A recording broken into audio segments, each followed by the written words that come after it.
안녕하세요, 백다마TV입니다. 개인적으로 선호하는 투자처를 꼽으라면 최애는 미국이고요.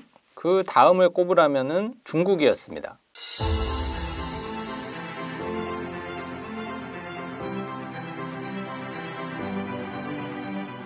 중국을 투자처로서 좋아했던 이유는 여러 가지가 있죠. 일단 엄청나게 큰 내수 시장, 중국 내에서만 1등을 해도 전 세계 1등을 할 만큼 정말 어마어마한 시장을 갖고 있죠. 그리고 예전에는 뭔가 이미지가 가짜, 짝퉁 이런 것들이 사실 많았잖아요. 지금은 굉장히 기술적으로 우위를 점하는 그런 산업군이 또 굉장히 많습니다.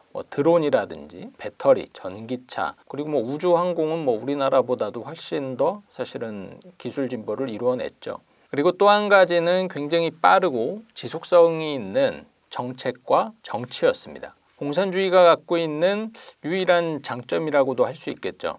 이 밖에도 여러 가지 이유가 있지만 사실 그 중에서도 가장 큰 매력을 꼽으라고 한다라면은 저는 개인적으로는 이 바로 정치 부분이었어요. 물론 우리나라 사람들 입장에서 이 공산주의 정치가 뭐가 좋냐 라고 얘기를 할 수는 있겠죠. 물론 저도 이 공산주의, 공산당 이런 거 사실 좋아하지는 않습니다. 취지야 뭐가 됐든 이념이 뭐가 됐든 제가 봤을 때는 그냥 실패한 이념 같거든요.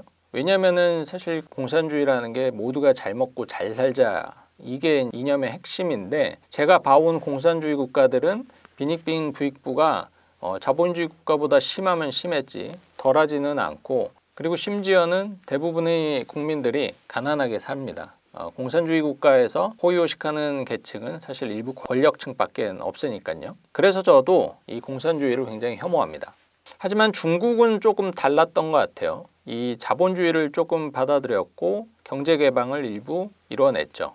그리고 최고 권력권자가 최대 10년까지만 이 권력을 줄 수 있게끔 만들어 놨었고, 그러므로 인해서 이 공산주의가 최대 약점이라고 할 수 있는 이 독재로 가는 그런 것들을 시스템적으로 잘 케어를 했다라고는 봅니다. 그리고 그 시스템이 상당 기간 지속이 되면서 중국이라는 나라는 경제적으로 볼 때 굉장히 빠르게 상승을 했잖아요. 이 속도가 얼마나 빨랐냐면은 전 세계 국가들이 이 중국의 성장률이 이 두 자릿수에서 한 자리로 쪼그라드는 게 굉장히 뭔가 큰일이 난 것처럼 이제 떠들었을 정도니까 이 중국의 이 경제 상승은 최근 한 10년, 20년 동안에는 정말로 눈부실 정도로 이루어냈습니다. 뿐만 아니라 기술적인 부분에서도 엄청나게 기술 발전을 이뤄내면서 이제는 일본, 한국뿐만 아니라 미국의 일부 산업까지도 위협을 하는 그 정도로 성장을 했고요. 그러다 보니까 오히려 요즘에는 이 미국이 이 패권을 계속 쥐기 위해서 중국과 계속적으로 무역 트러블이 생기는 그 정도까지 중국의 위치가 굉장히 높아졌다라고 할 수가 있겠죠. 그리고 과거에 이렇게 역사를 보면요, 수많은 이 패권 국가들이 사실은 그 다음 후발주자 국가들에게 패권 국가의 자리를 다 내줬거든요. 예전에는 네덜란드가 엄청난 패권 국가였고, 그 다음이 영국이었고, 그 다음이 이제 미국이었죠. 우리나라도 사실 일본을 완전히 제쳤다 이렇게 할 수는 없지만 일부 전자 관련, IT 관련 산업이라든지 또 자동차 관련 산업도 일본의 특정 부분에 있어서는 이미 우위를 다지고 있고, 또 어떤 부분은 거의 대등한 위치까지 왔으니까 그런 의미에서 봤을 때 중국이라는 나라는 앞으로 더 얼마나 성장을 할 수 있을 것인가 굉장히 좀 기대가 되기는 했었습니다. 하지만 제가 이 중국에 대한 이 시선이 조금 우려스러운 시선으로 바뀌기 시작을 했던 게 그 계기가 올해 상반기에 있었던 이 러시아 전쟁이었거든요. 그걸 보면서 이 공산주의 국가들은 어떻게 보면 정말 상식적이지 않은 일도 하는구나, 이걸 조금 느끼게 된 계기가 되었습니다. 그리고 이번에 중국 투자에 대한 생각을 진짜 좀 진지하게 다시 해봐야겠다라고 할 정도로 좀 생각에 많은 변화를 느끼게 된 계기가 발생이 되었죠. 뭐냐면 공산주의의 최대 리스크라고 할 수 있는 게 바로 독재인데, 중국이 사실상 독재의 길로 접어들었다라고 할 수 있을 정도로 사건 아닌 사건이 생겼죠. 바로 이 시진핑 주석이 3년임을 확정지었기 때문입니다. 이게 왜 저는 우려스럽냐면은 이 독재라는 게 잠깐은 효율적일 수 있습니다. 의사결정도 빠르고 지속성도 있으니까. 하지만 이게 시간이 지나면서 이 권력을 지키기 위해서 정말 별의별 짓을 다 하다 보니까 결국에는 뭐 산업 발전, 기술 발전 이거는 이제 뒷전이죠. 왜냐? 내 자리를 지켜야 되니까 모든 에너지가 그쪽으로 이제 쏟아지기 마련입니다. 그래서 결국에는 대부분의 독재 국가들이 후진국을 면치 못하는 것이죠.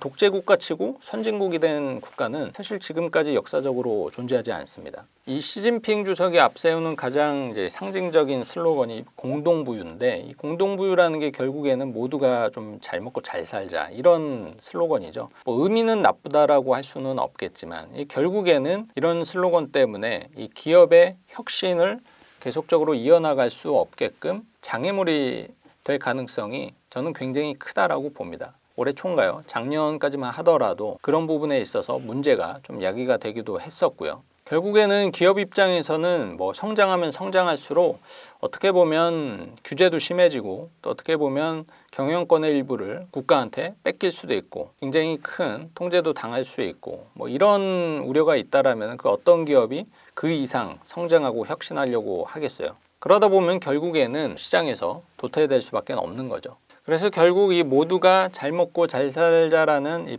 평등함이 오히려 이 형평성을 망가뜨리면서 시장 효율을 굉장히 바닥에 떨어뜨릴 수 있다라는 우려를 좀 하게 되고요. 그리고 또 이런 우려가 사실 이번뿐만 아니라 이 코로나 때부터만 보더라도 이 중국이라는 나라가 이게 과연 앞으로 정상적인 나라로 성장할 수 있을 것인가에 대해서 좀 우려가 되기 시작했던 게 이 중국의 코로나 정책을 한번 보세요. 얘네들은 그냥 도시를 다 문 닫잖아요. 얘네들은 아직도 계속 코를 찌르고 있고 뉴스 보니까는 생선에도 코를 찌르던데. 아무튼 이런 걸 보면은 굉장히 뭔가 합리적이지 않죠. 굉장히 통제를 강하게 한다라는 느낌을 받으면서 과연 이게 지금까지 중국이 굉장히 효율적으로 그리고 혁신을 계속 거듭해 왔는데 그게 조금 막히고 있다라는 생각을 좀 많이 받았거든요.